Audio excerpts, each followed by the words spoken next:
In Mexico, polls open on Sunday's general election. Citizens both in country and abroad go to the polls to decide the future of the nation. In Palestine, Israel's genocidal aggression against Gaza reached its 240th day as occupation forces continue its attacks on Gaza. And in Iran, former President Mahmoud Ahmadinejad registered his candidacy for June 28th early presidential elections. Hello, welcome from the South. I'm Luis Alberto Matos from the teleSUR studios in Havana, Cuba. We begin with the news.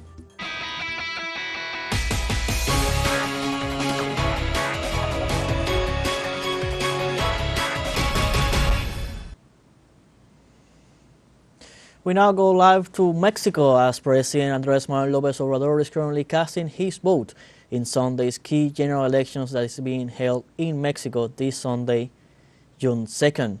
This is the first presidential election, general election in Mexico that is held in all 32 federal states. This is the largest election ever held in the country.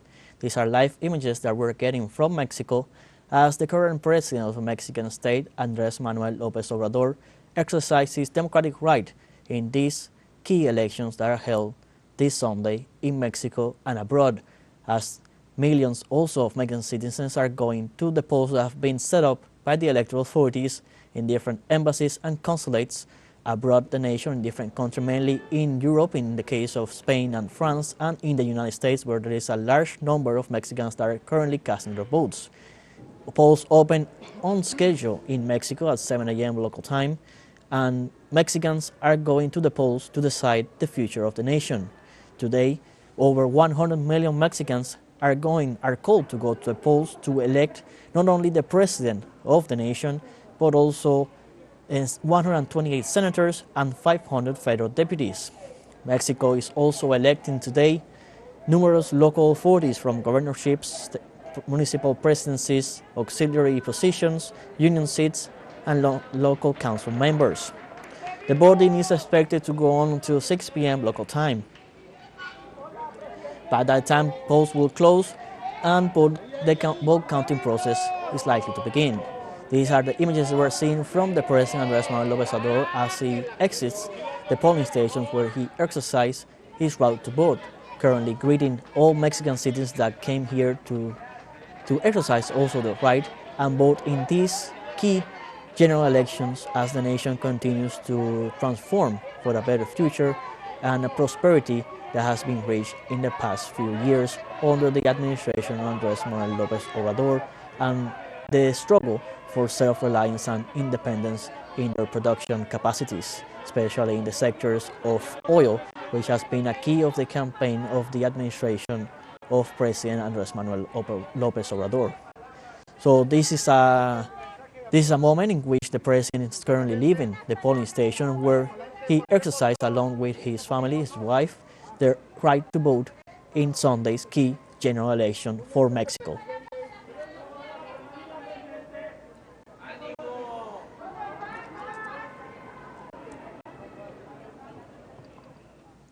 As we're saying, as polls open in Mexico for Sunday general elections, citizens go to the polls to elect the next president of the republic, lawmakers, and other local authorities.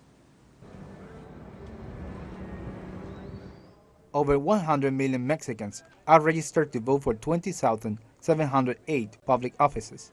This will be the first time that federal elections are held with the participation of 32 states. The Mexican people will also vote for the head of state for the 2024-2030 term, as well as 128 senators and 500 federal deputies.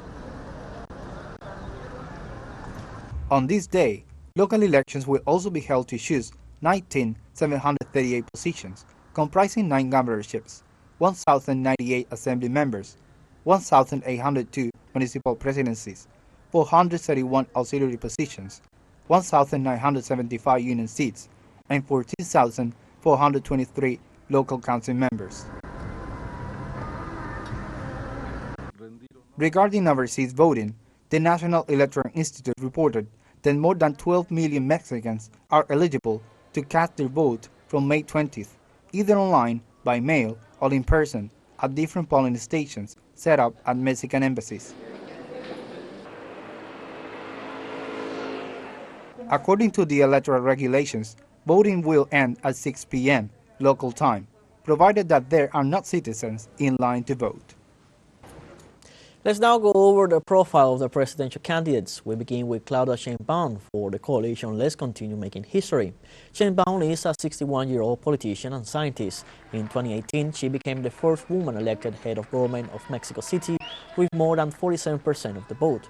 Claudia Sheinbaum's government proposals include fair salaries for the education sector, the strengthening of the National Guard, and the creation of medical clinics in 154 municipalities of the capital city that do not have the service. Among her proposals are the continuity of the lines of the Fourth Transformation, which proposes an honest model with better salaries and pensions without increasing taxes in the country.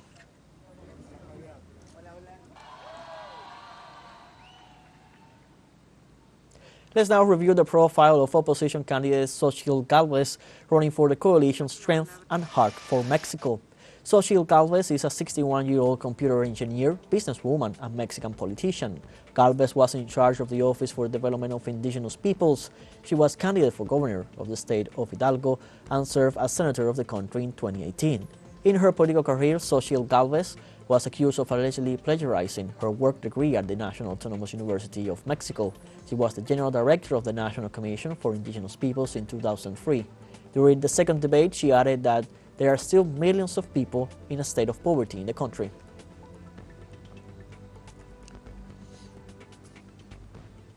And finally, we have candidate Jorge Álvarez Maínez, a 38-year-old Mexican internationalist and politician running for the Citizen Movement Party.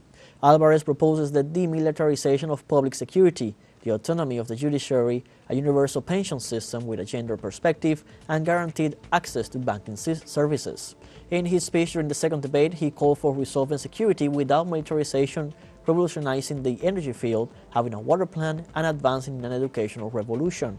Álvarez began his political career as a militant of the Democratic Revolution Party in 2003. He was president of the Municipal Strengthening Commission and served as federal deputy of the Congress of the Union.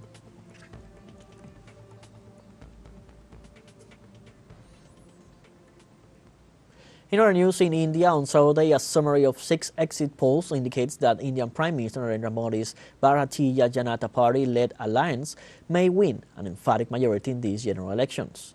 The ruling right-wing National Democratic Alliance may win anywhere between 355 and 380 seats in the 543-member lower house of parliament, that is a two-third majority. Back in 2019, they won 353 seats, of which Modi's BJP party accounted for 303. Simple majority in the Indian parliament requires 272 seats. The opposition India alliance led by Rahul Gandhi's Congress Party is projected to win over 120 seats, but they argue that in India exit polls are unscientific. Nearly 1 billion people were eligible to vote in the seventh-phase election, which began April 19th despite a scorching summer heat. The Election Commission will count votes on June 4th and results are expected the same day.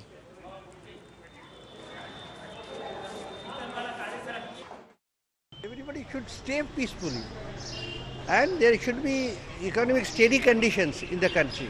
That's what we are voting for. There is no growth is coming. The young generation is not getting the job, or they are not getting proper direction also. That's the reason we should go for a steady government. Let's now take a short break, but remember you can join us on TikTok at teleSUR English, where you'll find news in different formats, news updates, and much more. All the stories coming up. Stay with us.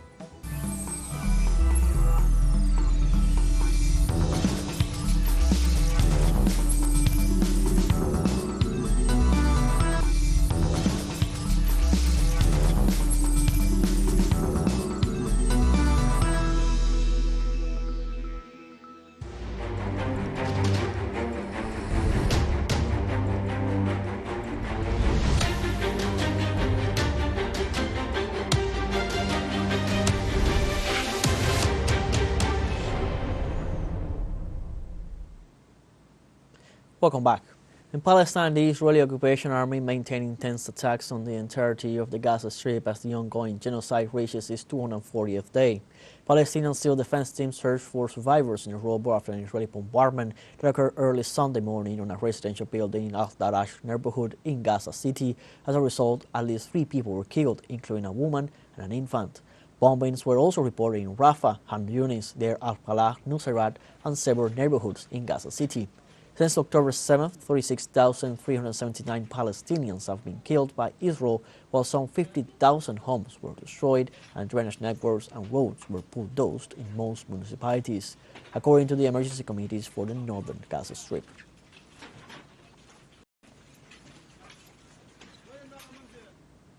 Following the withdrawal of Israeli troops, Palestinian rescue and civil defense teams retrieved the corpses of 50 Palestinians in the Jabalia refugee camp in the northern Gaza Strip, amounting to 120 corpses recovered in the latest hours. This is the third consecutive day of recovery efforts in the face of a ground offensive that has been going on for more than 20 days. Occupation forces during their offensive wreaked havoc and destruction in the refugee camp, resulting in the killing, wounding, and forced displacement of nearly 200,000 Palestinians. In another sense, the Palestinian Detainees Affairs Authority and Prisoner Society reported that Israeli occupation forces detained 20 Palestinians. In this regard, the agency reported that the detentions took place in 7 governorates, including the West Bank. During the illegal incursions, Israeli forces physically assaulted the abductees and their families, in addition to vandalizing and destroying their homes.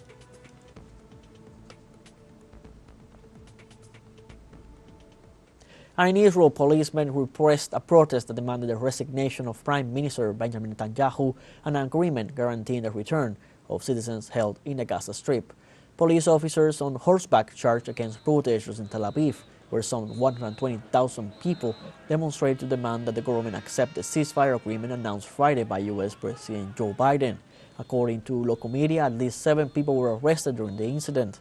The protests, which were replicated in several cities, also demanded the resignation of the ultra-right-wing Prime Minister Benjamin Netanyahu and the holding of early elections.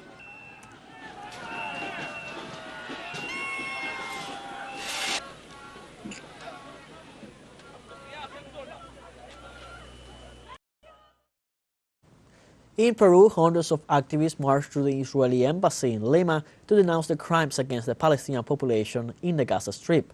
The protest held on Saturday was attended by members of the Palestinian community living in Peru, students, and members of pro-Palestinian groups. While at the gates of the embassy, which were guarded by the police of Lima, demonstrators placed children's shoes, toys, and flowers on the sidewalk of the building to denounce the thousands of children murdered by this Zionist entity. Other demonstrations took place during the day in different cities such as Paris, Berlin, Jakarta, among others.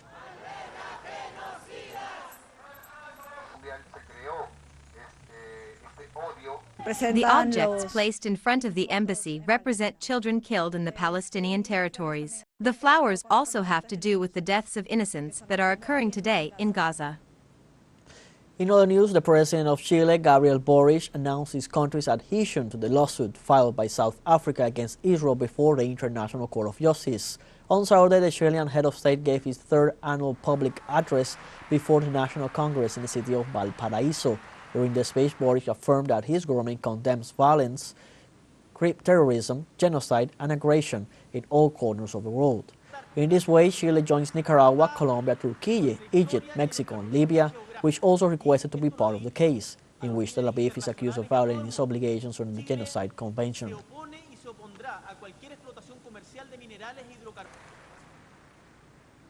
In Iran, former President Ahmadine Jad registered his candidacy pending the approval of the Guardian Council for the early presidential elections that will be held on June 28th. Local media reported that the politician arrived at the Ministry of Interior to register with a large number of supporters waving the Iranian flag. Precisely, Ahmadine Jad assured that he is running as a possible candidate because of the wish of the people who have insistently asked him to enter this arena again. After 4 days of registration of candidacies, about 80 people have applied, of which 20, including one woman, have fulfilled the eligibility criteria. The early elections on June 28th are being held following the death of President Ebrahim Raisi in a helicopter crash on May 19th.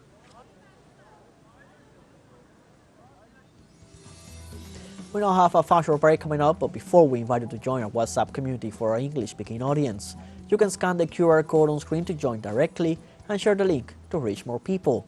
Constant news coverage of Latin America and the Caribbean, as well as the rest of the world. Stay connected and informed with teleSUR. Functional break, don't go away.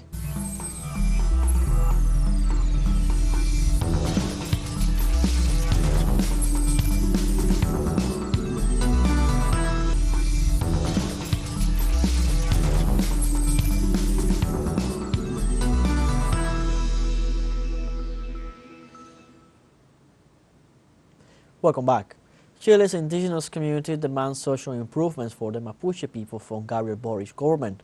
The indigenous representatives in parliament are demanding that the government provide access to drinking water, aid to family farming, and the strengthening of institutions that support the development of the communities. They also consider it a priority for the executive to speed up the handing over of land to the native peoples and an improvement in social justice. Indigenous Mapuche people who are deprived of their freedom are on hunger strike to demand respect for the rights established in the treaties ratified by the Chilean government. In El Salvador, this Saturday, President Nayib Bukele assumed a new presidential term in spite of the criticism of the unconstitutionality of this new term. Several diplomatic delegations arrived in the country, among them the King of Spain, Philip VI, and the Argentine President, Javier Milei. Bukele assumes the reins of government for the next 5 years until 2029, after winning a controversial election in February and under a repeated state of emergency. In the framework of this event, the Congress declared a national holiday, reason why the streets should remain empty during the new inauguration. However, social movements assure that the powers in El Salvador are kidnapped by the executive. In June 2021, the judiciary power fell into unconstitutionality after the Legislative Assembly dismissed its officials without presenting a cause nor allowing defense of the magistrates.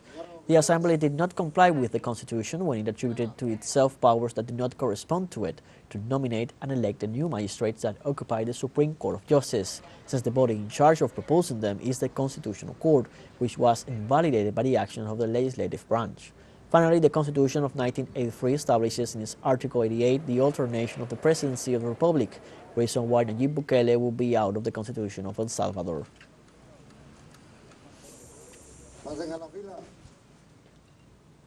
Social movements in El Salvador demonstrated rejection of President Nayib Bukele's second term in office. Social movements gathered at the University of El Salvador protesting Bukele's inauguration for a new presidential term for being an unconstitutional government.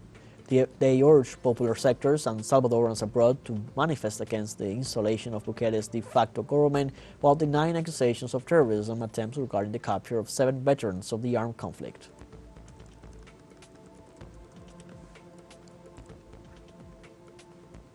In Cuba, the National Council for the Performing Arts announced the death of renowned actress and educator Corina Mestre. A press release informed that the renowned Cuban artistic figure died in Havana at the age of 69. Corina Mestre graduated from the Cuban University of Arts in 1981 and taught courses of actors direction in the International Film Academy of San Antonio de los Baños. Mestre was a brilliant actress of theater, cinema, radio, and television throughout her career, worthy of the Nicolas Guillen Medal in 2002 and the National Theatre Award in 2022, and some others. During her career, she was a fierce fighter against imperialism and until her last years defended through the arts the rights of the Cuban people against the financial asphyxiation perpetrated by Washington.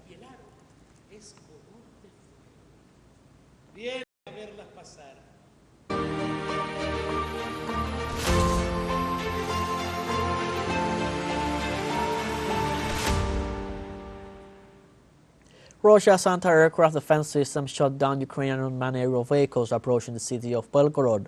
According to local authorities, the airstrike by the Ukrainian armed forces caused damage to the infrastructure of 4 residential houses.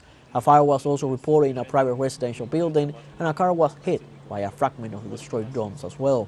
The province of Belgorod is affected by constant incursions of sabotage groups from Ukraine in recent months and continuous attacks on border municipalities with the use of multiple rocket launchers, mortars, and drones. Russia and Ukraine announced Friday that they had exchanged dozens of prisoners of war in one of the only areas of dialogue between the belligerent countries. Despite large-scale hostilities, the two sides have conducted more than 50 prisoner exchanges since Russia launched the special denazification operation against Ukraine more than 2 years ago.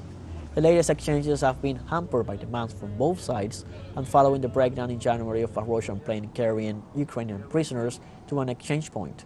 The Russian Defense Ministry said it had secured the release of 75 of its servicemen who it claimed were in mortal danger being held in Ukraine. Moscow also confirmed that it had returned 75 Ukrainian servicemen to Kiev and claimed that the United Arab Emirates had mediated the exchange as it had in previous swaps.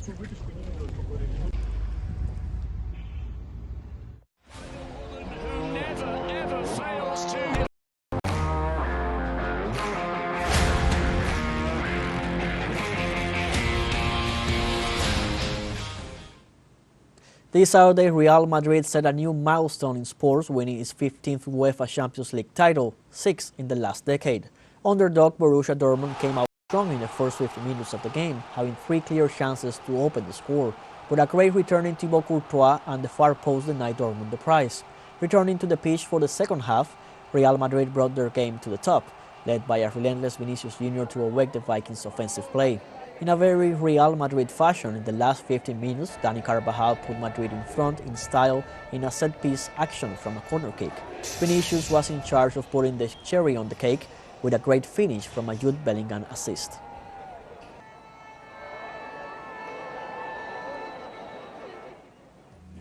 Like this, we have come to the end of this news brief. You can find these and many other stories on our website at telesurenglish.net. You can also join us on social media, Facebook, X, Instagram, Telegram, and TikTok.